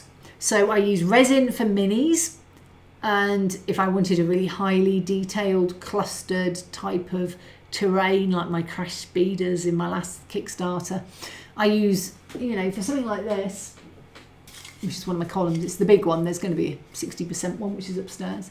I would never consider printing this in resin because it would just be so expensive, and they smash too easily unless you buy really expensive resin. So this is why ZBrush is much better for texture modelling. So true. Slobodam Bunchik says, my 13-year-old PC can deal with 20 million vertices with ease, but ZBrush is not free. And that's why I haven't moved to it. It's a free thing. And actually I can cope with what I need to in Blender for the figures, partly because when you shrink them down, a lot of the detail isn't seen. So it's fine. You don't need huge texturing on them, but I can definitely, you decimate them down as well. I can definitely, it's no problem. I use a multi-resolution modifier. Blender will do sculpting for a 3D figure quite happily and not slow down too much. And then I pose them. So what I do is I use a low poly model for the posing, just like games. And then I can save the pose assets, so you can save the poses. And the poses are like, I'm a scarecrow, I'm patting my head, and you know, or I'm holding a staff or a lightsaber or a, you know, axe. You know, it's that kind of thing. So I have all my poses for the design that I have, which might be 3 or 4 different poses. And then with the fingers, especially going around things. And then I can put the pose on and then put all the extra subdivisions, or it'll be multi-resolution definition on. So I can put the high definition on and then just print it. But I don't have to do anything with it. I'm literally turning on the resolution just to print. And that's how I deal with it. And it's been fine. I would love to have ZBrush. People do some really good stuff in it. But I just don't want to learn a second program at the moment. So Throwaway Modeler says, I print at 0.012 and it still bugs me to see layer lines. Is that on a resin? Yeah, you have to sand. I've got them on things that are 0.25.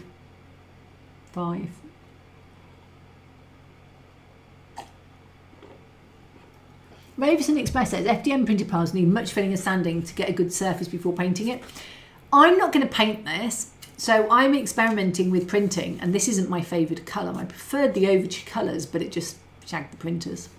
But I did this at 0.1, and it's matte, and it's really hard to see the layer lines. So if you are not wanting to paint, definitely matte filament. And for me, for what I'm doing, I'm gonna see what they look like, because the layer lines are still there, but also at 0.1 they're less visible. Another reason for getting the Bamboo Labs is it's a faster printer, so I can do 0.1 as standard now. I was doing it before and I had 4 printers until 2 of them broke. And I just had so many test prints that failed with the Overture. It kind of got worse. I think it wore away. I think the matte is quite wearing. So there we go.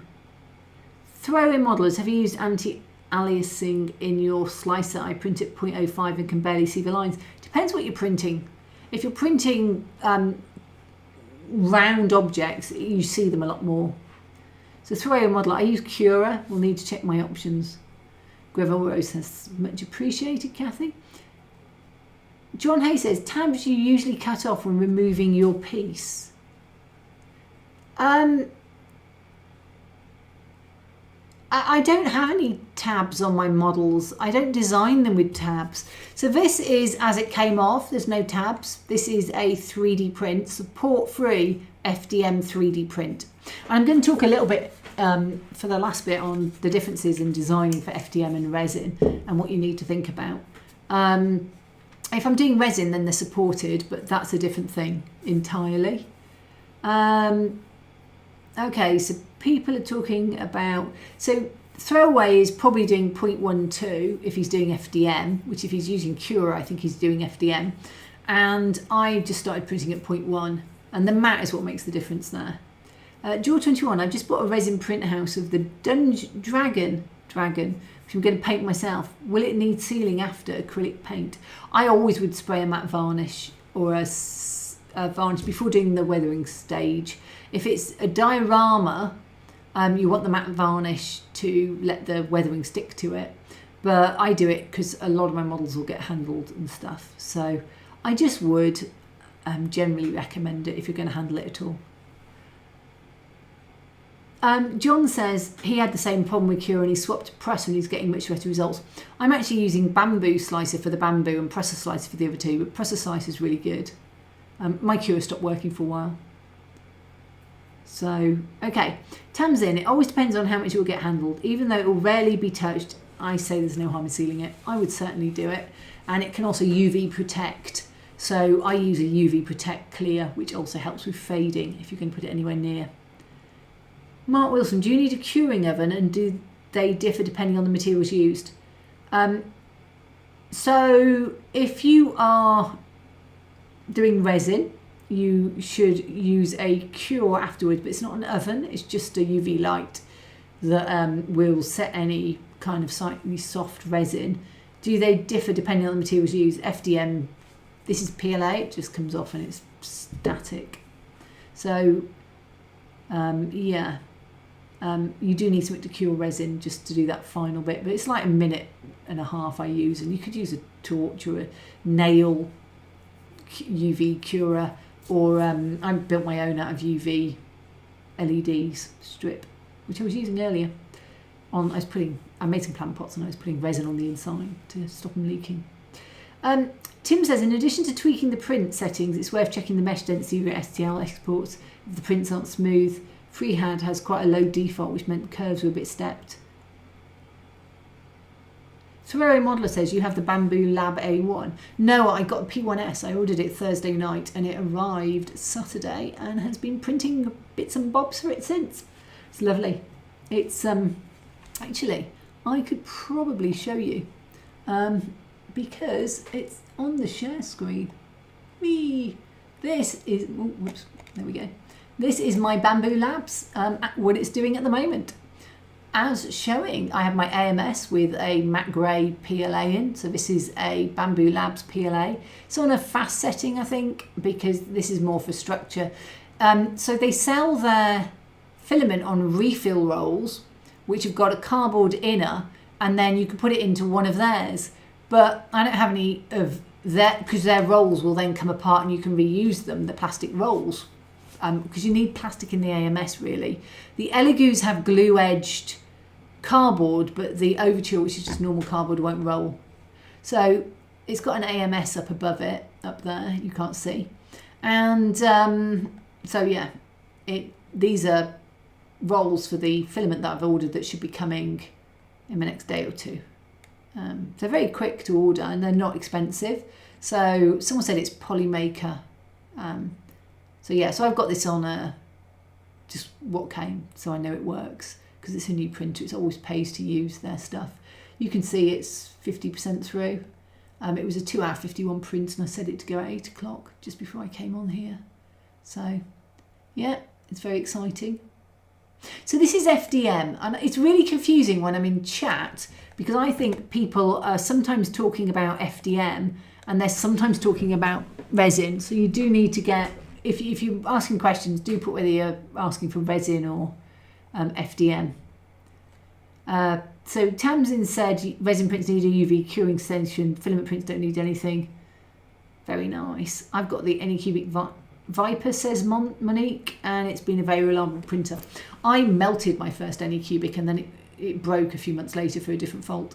And that was a i3 Mega. That was my first FDM. And I could never get the photon to level. So when I went to Elegoo and it leveled straight off, I was very, very happy.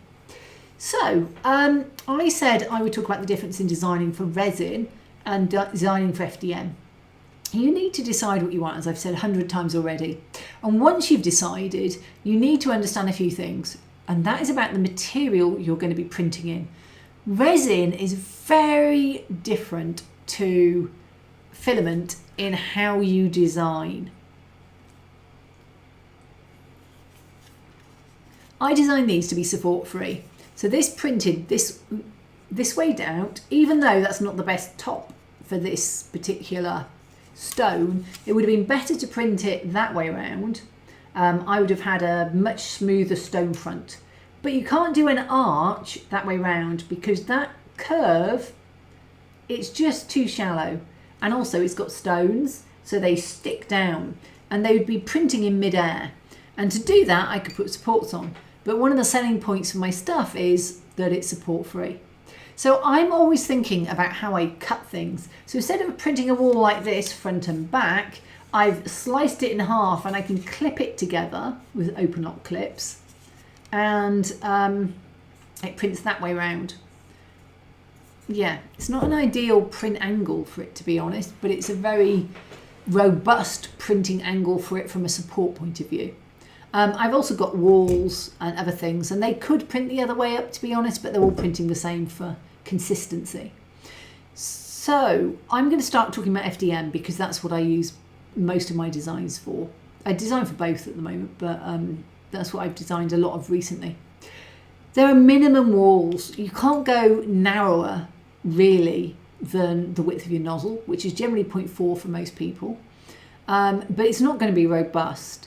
And because FDM rounds a little, it's squirting out hot plastic. It can't do a sharp edge. So, you know, even where this should be a sharp edge, there'll always be a slight amount of rounding on it. It rounds curves in and it rounds pegs kind of slightly when it's doing them. And STLs are all sets of triangles, as we said earlier. And so if you've got a low poly count on your curved cylinders, you can end up with a smaller hole when it's sliced because it kind of rounds it out inside. So what you need to do is always allow a little bit of leeway, you know, just tolerance, we call it, when you're printing things that fit. I normally leave about 0.2 millimeters of things that just need to fit together and, you know, aren't push fitting in any way. They just need to join together. Obviously, if I'm slicing a wall to fit back to back, I just slice it exactly because it's going to get pulled. But if I want to put a peg into a hole and it's not fussed about it being firm, I'll always do a 0.2. Bear in mind there's two sides to a hole as well of 1 millimeter. So you always have to allow a little bit of tolerances. The biggest problem with FDM is you can't print in midair. Now, you can't do it with resin either, but they're supported more. Most people want support-free filament prints, and the reason for that is if you put a support here under this arch, so you supported that whole middle section which would need it, it will mar the surface when it comes off. It will require more filling, it will require more work in post-processing, it will generally look fairly cruddy. This one looks fine underneath because I didn't print it in that direction. So this is where you need to be more careful about how you design. You need to always have something flat on the build plate. You can't print a marble, you know, like a round sphere easily. There's not enough build plate touching and it won't do the bottom curve. It's too shallow. You should try and ideally stick. I do 45 degrees, but you know, you really need to be at about 50 to 60. Anything below that, and the printer, when it starts trying to print the angle here, it's building it up in layers and it has to sit each layer on the layer beneath. If it's too shallow, there's just nothing for it to sit on and it sags and you get loopy, droopy bits. And you can see those on sort of some designers' prints actually.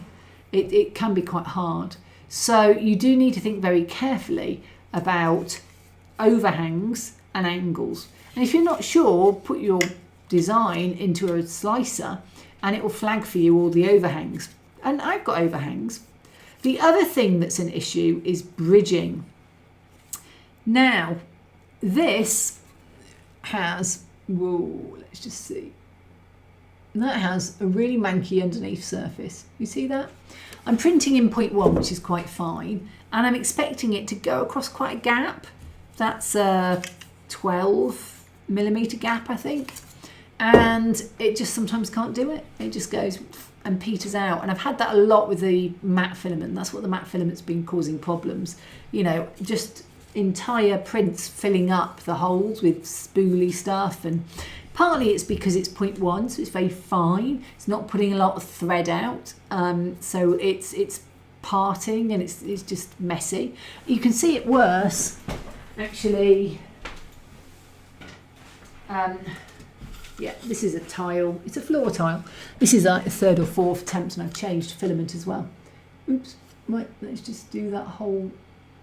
There we go. You can see that front bit did not go all the way across. It started on this side, got halfway and stopped, and went that way. And so I've got a droopy bit, which I'll have to cut off because it stops it going flush. You can see there's like bits there that stop it going flush.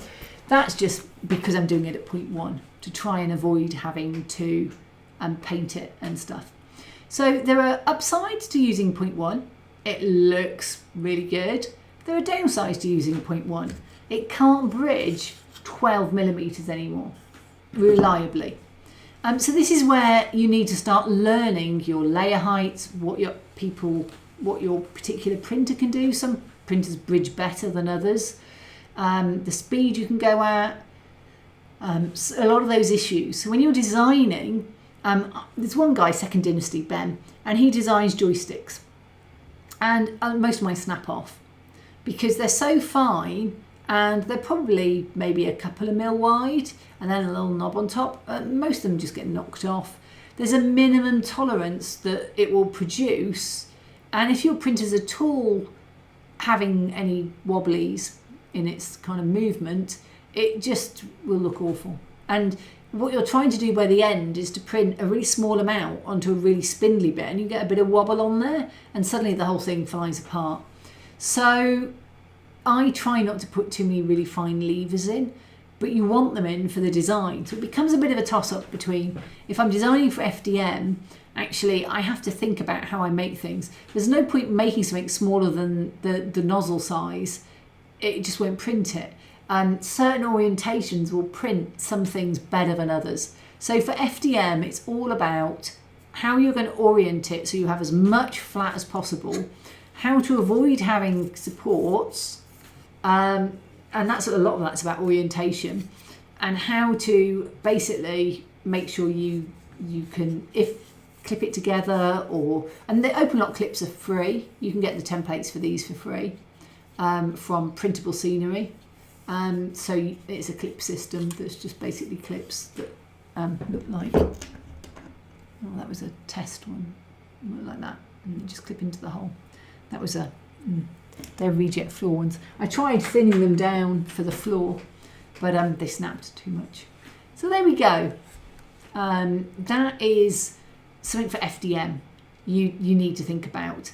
It is limited. It will never be as fine as resin, but as the FDM printers get better and they get faster, people do finer and finer lines, and even a big flat area like that in the past would have been incredibly, I can just angle it and you can see there are lines on it.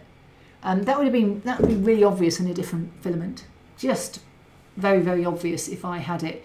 And the higher the layer lines you go, so I printed my B1 Droid at 0.2 because, quite frankly, he's big and I didn't have a Bamboo Labs, and you know, I know I'm going to fill him anyway because some of the support areas were a bit manky.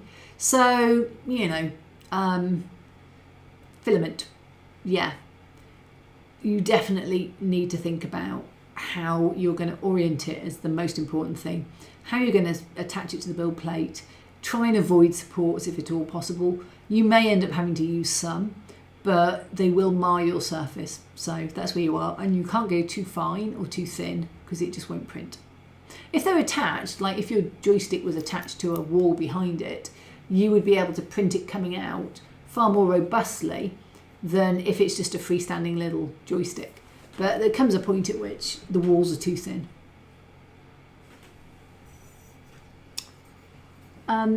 Tamsin says, with more people having AMS MMU, which are automatic material systems or multi-material units, supports can be easily removed if they're PETGA and the print is PLA and vice versa. That's very true. I just think it's quite wasteful. The amount of, first thing I printed, or actually the third thing I printed for my Bamboo Labs was a poop chute, because it poops the spare filament out the back, whereas the others were just to put it there and you'd have pulled it away by hand. This actually has one that takes it off, so it just, you know, who's at the back against something, and you know, these massive amounts of filament coming off. And I saw someone showed you, and there was a really small model, and there was like 5 times as much, it seemed like, pooped filament from all the changes. So I do think there is definitely something about you can do the changes, and I know John does it that way, but I actually got some support material that came with them. You can get water soluble support material, but it will be a more filament wasteful way of doing things. Oh, Timber's saying please bash the like button if you enjoyed the show. Please do. We've got 20 minutes left. Still got to talk about designing for resin. So Monique says, I printed a Devious Games building at 50% for my TT layout. Kieran Billings, the designer, was rapt that it printed at the scale. Yeah, I did a lot of Ben's Second Dynasty stuff at 15mm rather than 28mm in resin rather than FDM, and hit a huge amount of problems because it wasn't designed for that.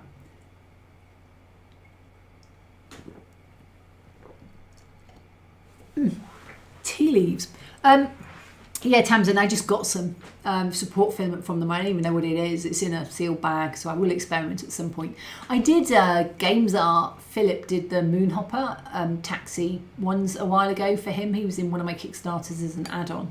And I printed those, and they were all supported. And now I would use that just to experiment.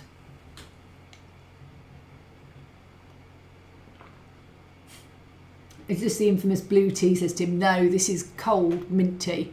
I've got mint out the back in the garden, so in the afternoon I generally put a sprig of mint into my Pearl Jasmine tea. The blue tea is very Star Wars. It's blue Shankspui or something, flowers, and it's blue tea. It doesn't really taste of anything, but it's blue. So I need to have some bit more. It was really cool just for 1 cup. I bought some glass mugs to, you know, so I could see it. I need friends who are into Star Wars that I can do it. So resin. So resin is very, very different to FDM. You can go much finer because it's printing finer. It has the same issues, and you could Google online and see what the recommended minimum wall widths and like pole widths and what you'd call that sticky out widths are for your particular resin. It will vary a little bit by the resin. Once they get too much, you hit a problem. Some resins are very brittle. I have just started printing Ceratec nylon black, and I've been very pleased with it. It's recommended. I've been using Ceratec blue, which is BLU, which is the type of it, clear before, but clear has problems with printing that I won't go into. And the nylon black doesn't have those problems. I'm using someone else's pre-supported files, and the support's just peeled off beautifully with a bit of hot water, and really beautiful prints, really fine, absolutely gorgeous. And that's my Wheelbite Grievous Boga with loads of spikes and scales and stuff. So really, really pleased. But for me, resin comes into its own when you want to put a lot of fine detailed texture on. So in FDM, if you were to look at this file, it's really triangulated and quite spiky. And I think if people have a resin printer, they might go, oh, how does that look to print? And the answer is that for what I want, it's fine. Most of those spikes don't even appear. They just don't really show up. And you often look at designs when you're designing stuff really up close without thinking about actually what's it going to look like when it's printed. Resin though, all that detailed texture detail that just an FDM printer can't print. It will literally go shoomp straight across it. You can put in there. I find it annoying. Sometimes people over texture. I had a Mandalorian statue once that I did, one of my best videos, one of my favourite models as well. And they put texture all over his helmet. I was just like, I ended up sanding it off because it's very hard to smooth out in Blender or anything. So, you know, resin can go a lot finer, benefits from having more texture. I don't find it as dimensionally good. I find I'm more likely to get warping with resin in the same size as with FDM. Some of my buildings that I did originally in resin, I went back to a couple of years later and some of the walls had warped really badly. And that's because they're hollowed and the inside isn't cured as much as the outside that's had a UV cure on it. Now I try and leave the hole, really big holes, and I've got a little torch that came with one of the wash and cure stations. It's like into the actual station on a wire. And I push it inside and try and just make sure I cure the inside so that it's there, you know, cured. Because quite often they're getting glued together. So Boga, my Varactyl, came in a front, a middle and a back.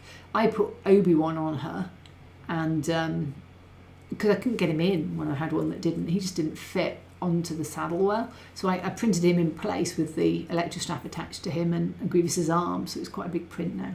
And, you know, if I was looking at how I designed that design, it's got a lot of fine texture detail. Now it would only resolve at FDM at about 2, 3, 4 times the size.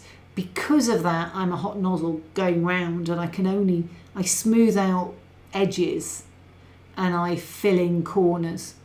You know, that is the trouble with FDM, whereas resin doesn't have that. And the new screens are getting sharper and sharper and sharper. So you're getting sharper and sharper and sharper prints, especially if you're doing, you know, low layer heights. So I do think if you're designing for resin, you should try and put more detail in. FDMs I deliberately don't put too much detail in because I know it just doesn't resolve. In fact, these are probably too textured because it doesn't resolve, but I'm also going to shrink them down to 60%, and even less of it is going to show. So there's definitely finer tolerances on resin. It doesn't sort of fill in the same way as you get on an FDM on circles, but you need to make sure you wash your resin out well so you don't fill in any details by mistake, especially on the inside. Wash it all out so you don't get any raw resin stuff in there. Now resin, I think, really suits organic shapes. I don't like it as much for flat shapes and square shapes, and the reason for that is I think you get Z wobble on resin prints if they're really big and you get section. So my wheel bike that I've got, I can see Z wobble going up it, and the other guide also got Z wobble, and I think it's because it's got light supports. It's hard to add extra supports into someone's pre-supported file if they haven't given you the original supporting file. I tried it, but it just didn't work. So it's got a lot of wobble as it gets further up on the light supports. I didn't want to have to re-support it. It was a lot of work. So I've just got the wobble, and most of the flattened sides are on the interior, so I don't think it will show too much. But I have found that, and certainly my really big, I printed one that was about that big in resin in a big printer. And this end is the last thing to print. It's hung off the top, and you're starting to see sort of just wobbles on the Z axis as you get further down. So you, I would personally, I like organic shapes. I like people, figures, animals, or things that have to be really smooth in resin, and everything else I do in FDM. So that is resin. Really, you have to check the tolerances on your resin itself, because the resins themselves can be quite different. Some of them will say, look, I'm a really gloopy resin and I'm not that robust. You need to make me a 2mm wall minimum, well, probably a millimetre. Some of them will say, I could do 0.8. Just go away and check it. They all have material sheets, so that's there. Basically, I would say, like all design things, it will be practice. The first ones you do will suck. I look at my first Kickstarter I did, and I've been designing for ages by that point. And there's things I've learned about how to get things printable, especially in Blender. So this actually has to fill the back in so there's no loads of holes. You can see there's actually holes around the arch where I did it less successful. I didn't actually fill the back in. and so sometimes the brick has sort of been in pieces and come through, bits like that. And yep, you see, so each of them are individual. But to avoid that on the rest of it, I put a core in that was solid, and otherwise you'd be able to see through the wall on all the corners. And that core, if I slice it with a cutter, and then I slice the brick with the cutter as well. Blender always causes a non-manifold mesh when you do two places cut with the same cutter, because it's got two vertices in exactly the same location, and when it exports them connected, so suddenly your two items are now connected, which causes issues. If that went over your head, sorry.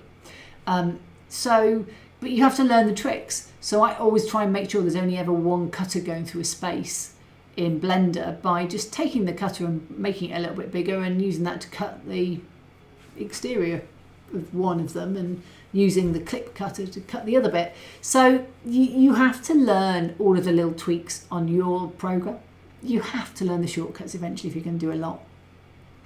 But really, the biggest thing you have to learn is how to design. Now, if you're doing railways and you're copying, it's much easier. You can often get the plans, you've got the blueprints, you've got pictures, you can do it. If you're doing something from scratch, like you want to do an Indiana Jones movie, Ruin, you could also do that from scratch, and you might be able to find a game asset for Indiana Jones or a good sculpt you could use. You might even be able to then bend it slightly so it's got the right pose for what you want. Bear in mind I moved Obi-Wan a little bit, his hand in this, and I moved Boga's feet a little bit when I was doing that posing on the STL. So you can move it a little bit. It's not always good, but you can do it a bit. And you want to really focus on improving your sort of concept of how design works. So if you just want to do a railway wagon and copy that, it's one thing. I love doing that. You just go and find as many photos and blueprints you can and you copy it. It's very engineering. If you want to do something more artistic, like I want to do an Indiana Jones scene, you actually then get to choose, what does the scene encompass? What do I want to do in the concept art? Is there something there? Is there a particular photo I'm recreating? Is it that wall? Do I do this? What's that wall made of? Do I want to make it like that? Do I want to 3D print it? Suddenly it becomes a lot more artistic, and you need to start bringing that in. And I found figures from scratch, which is what I've been doing, temple guards, and there's no blueprint. I can do whatever I like. I have loads of inspiration photos from temple guards in Star Wars, both Sith and Jedi, but I'm trying to create my own design off them. So I use concepts from them, like there's a big central buckle and a hanger coming off it and things like that.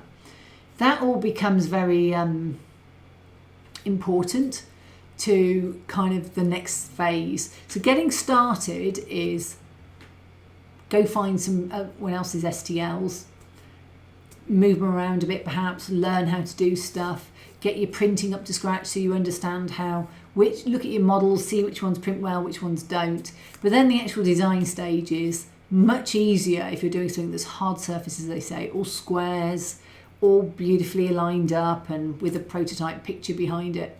If you're trying to do cloaks and creases and sculpting and people, it's a whole different ball game, and you're required to put in a lot more artistic effort into it, I think.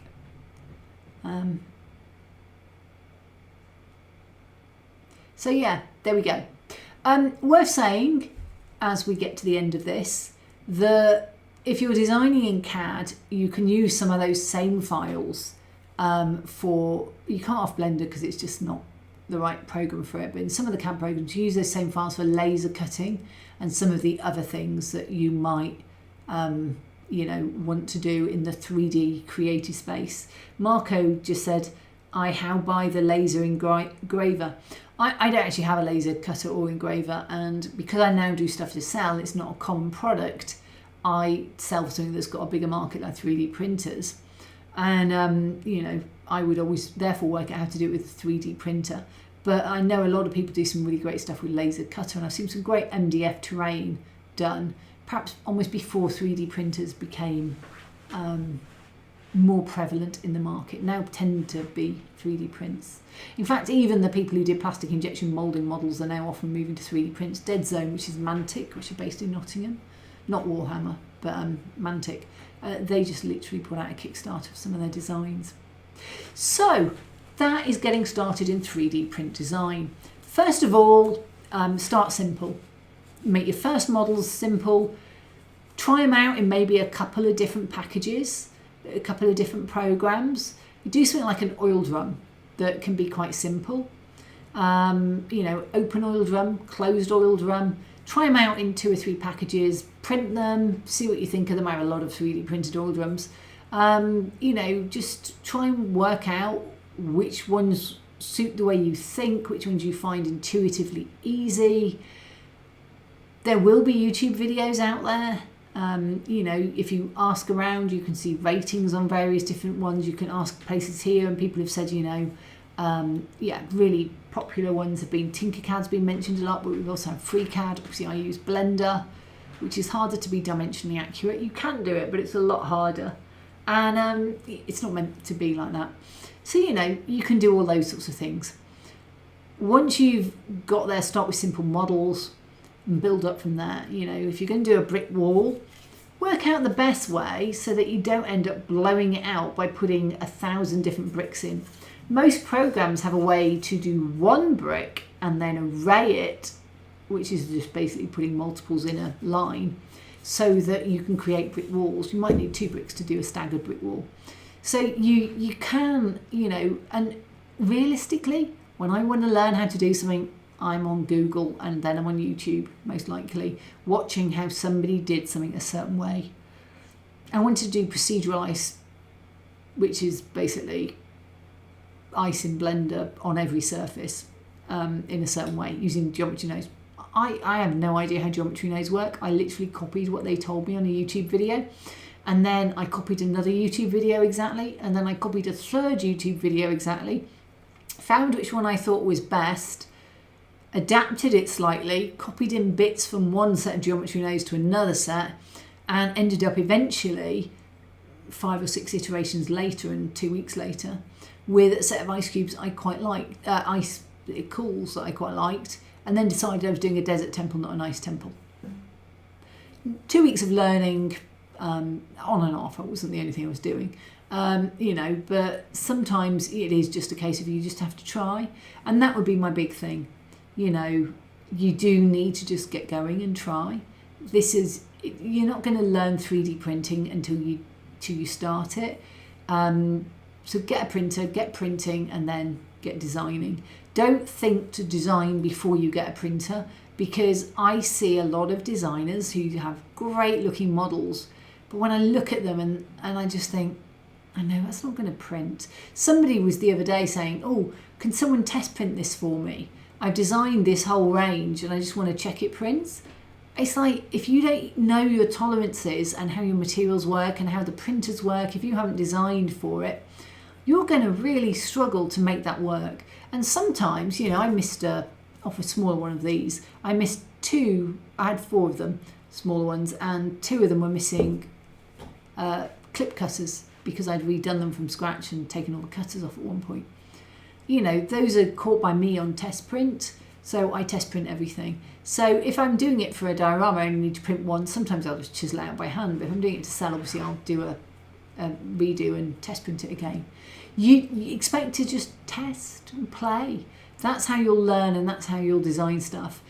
I found Tamsin and Crix were really helpful as print testers. Tamsin print tested some of the stuff for me, and they were great at spotting things, designs, extra things I could do, ways to think about things. So a third person, or second person even, as is any one of me, just kind of looking in on your work is really vital as well. You know, they might be able to look at it and go, oh, that looks good, but, you know, have you thought about X? But generally, if you want fine detail and people, you will probably want a different program, maybe ZBrush if you want to do sculpting people, to if you want to do something that's more CAD based. If, like me, you want to do both, try Blender. Blender does them all. It does everything. It is a bit of jack of all trades, and as a result, it's just so much to learn. But you don't need to learn everything with Blender. Get a few good YouTubes and just get going, and it will take you a long time. So, last few minutes in chat. Marco says, I buy the Atmos stack or Sculpt Fun. I don't know. I haven't heard of either of those. Wow. I mean, I'd like to have one, but I just haven't got the space. Tim Williams says, my first 3D print design was a window frame. I can't remember what mine was. An oil drum was something I did for a 3D print video, so it was fairly early on, but I can't remember what it was. Marco's first 3D printed was a keychain. That's nice. Yeah, that's useful. Monique says, I learned 3ds Max and found the dimensionally inaccurate design hard after working in CAD engineering for years. I actually can get mine dimensionally accurate now in Blender because I make sure when I move everything I keep it dimensionally as I want it. So you can do dimensions, but it's not CAD accurate. And it can be hard to tell sometimes. You have to think about it, which again, you have to do from the beginning. So Tamsin says, Antonacci, the channel My Tech Fun has a lot of reviews of laser engravers cutters. Yeah, it's not, I wish I had one, but it's just not I mean, I went through a phase of it was the next thing I was going to buy.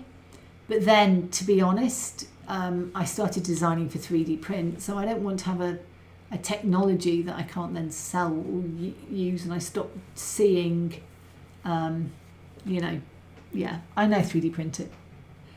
So, George shutting up already. Another great live. See you in October. And actually, it must be time to wind up then. Yep, I am still hoping to get some modelling done. It's not happening very fast. I will be into Kickstarter mode, so you might get a brief splurge about my next Kickstarter there. I will be putting up the pre-launch page as soon as I've got a few more bits of the temple done, so I can put them on there as because it's quite a bigger page now. So look out for that. It will be before the next live stream, and I'll let everyone know. But thanks everybody, and thanks again to Digger, Norm and Timber for moderating. I appreciate them, and thank you for the people who turn up every time and do it. And next time, if you've got any ideas of what you want me to do, I have got a Thunderbirds model on the side, and I was looking at it thinking I need to do that, and I just, yeah, it's time. I just work instead. So there we go. But anyway, thanks guys, thanks to everybody, and I will see you all next time.